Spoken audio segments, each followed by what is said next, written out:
Hey guys, welcome to my channel. I'm Stephanie Rose, and before I jump into today's video, just a little bit of housekeeping. One is this book that I was getting really confused by. Apparently, it's in the same universe as this other book that I read. It's just that I read this one as an audiobook, and so didn't make the connection until one of the lines from the audiobook just kept playing in my head, and I saw a very familiar proper noun, one of the races in these books. I was like, oh, well, that explains things a lot better. So now I kind of have a bit more context for some of the interesting, weird ways of dealing with gender in this book. So I'm still thrown off by it. It's not really my thing. One of the cultures revolves very, very strongly around sense of gender, and there's a lot of etiquette rules about it, and whereas the main character calls everybody she and has to try really hard to differentiate who's male and who's female out of all the she's in order to address them properly in the culture that she's staying in. But that explains a little bit, for me at least. Other thing, I have been saying over and over that the Phantom in this book is a girl. And I'm wrong. I started reading it and I stopped and wait. So I read the inside flap, which I should have done before presenting it to everybody. And I'm sure just looking at this cover, you can see why I was misled. But no, the main character is not the Phantom character. The main character is the Christine character. Well, the main character is a girl and the Phantom is a boy. So, very wrong on that. But I'm sure it'll be pretty interesting anyway. I started this before and never finished it. And there's some very interesting aesthetic things with the book that I don't know whether I fully like or not. And I will go into that more whenever we come to the wrap up at the end of the month. So, all right.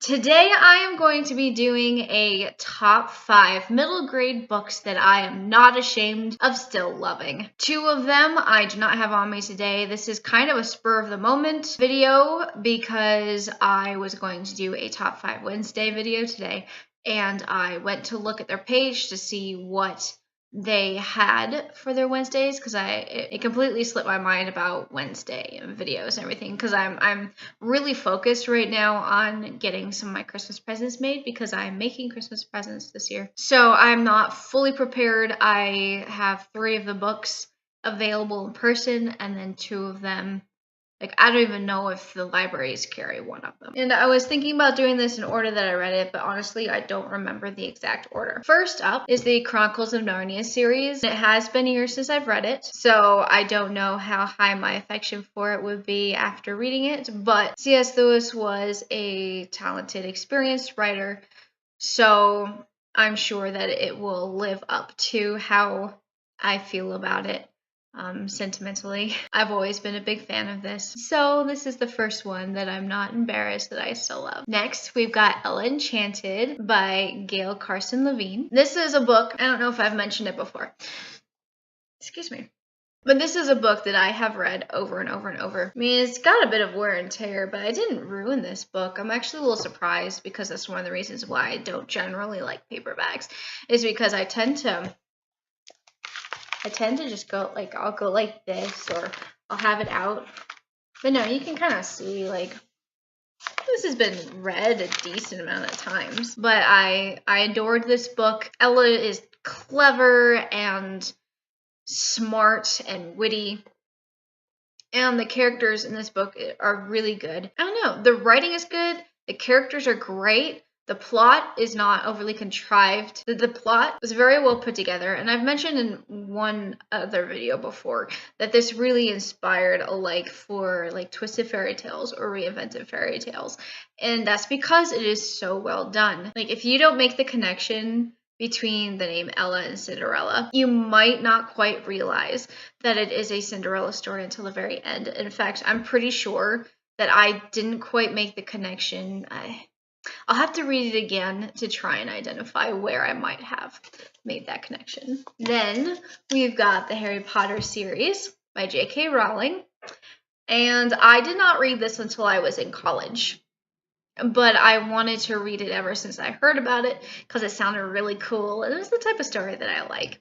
So, yeah, in college I read all of them within like a week or two. And then I went on to watch the movies. Secretly. But no, I like these books and I need to read them all again. That's going to be the theme with much of this, is I need to read them again, you know. The next is The Series of Unfortunate Events by Lemony Snicket. I found that while going through the library as a teenager. I think I put off reading it for a while, and then I decided, you know what, I'm going to give it a try, and I ended up loving it. I thought the tone was very entertaining. It was a very different sort of book than I'd read before, and I did like the repetitive jokes of this word here meaning blah, blah, blah, blah, blah. It was funny to me, and it felt very satirical, and I really enjoyed those. I think I kind of stopped liking them as much toward the end because the plot got so convoluted and crazy. At first, I really just liked how everything was VFD. It wasn't necessarily related to each other. It's just coincidental. Oh, VFD is popping up. Oh, eyes are popping up. I liked them as motifs. And whenever he started retroactively putting in a bunch of complicated stuff, I stopped liking it as much. But they are still very good books. I did try to read the first one recently, and since I had already read it before and read it at least a couple times, I think, because I read the books and the audiobook for each one, I think. Anyway, I tried reading it again and I stopped because I got bored, but I still at least like them in memory, and I'm going to have to go and read them again. And in fact, I have a video that I want to do at one point that will require me to read it. I promise I like those books. The last one is another series. I don't know how long this series is. And in fact, I'm not even sure if there was an overarching plot necessarily. I don't remember. It's been a long time since I read them. I think I was reading them when I was 17. So a little old for the age group. But I liked it, and I liked the art in it especially, and it was really creative. And that was the Edge Chronicles series by Paul Stewart and Chris Riddell.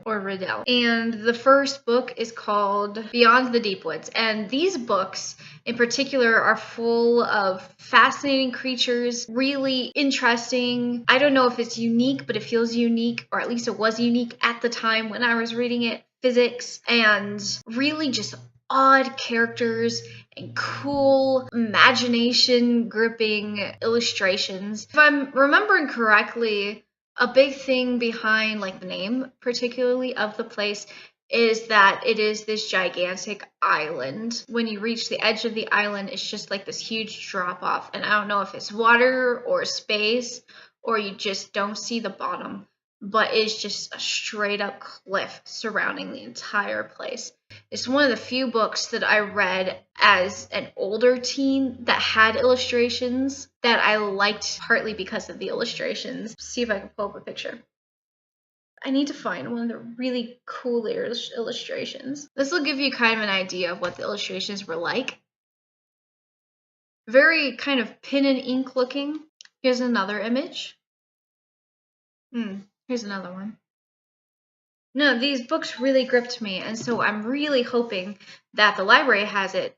The whole reason why this list video idea came to me was I walked through the middle grade section at the bookstore for the first time in years and years and years, and I just was bringing back some memories, so I decided why not to get all nostalgic up in here, because sometimes it can be difficult to admit that as an adult, I read books suited for 11 and 12-year-olds, but there should be no embarrassment in admitting that, especially with books like these. Some of them are iconic, some of them people grew up with. There's really no reason to be embarrassed. Anyway, if you liked this video and want to see more like it, go ahead and hit subscribe below.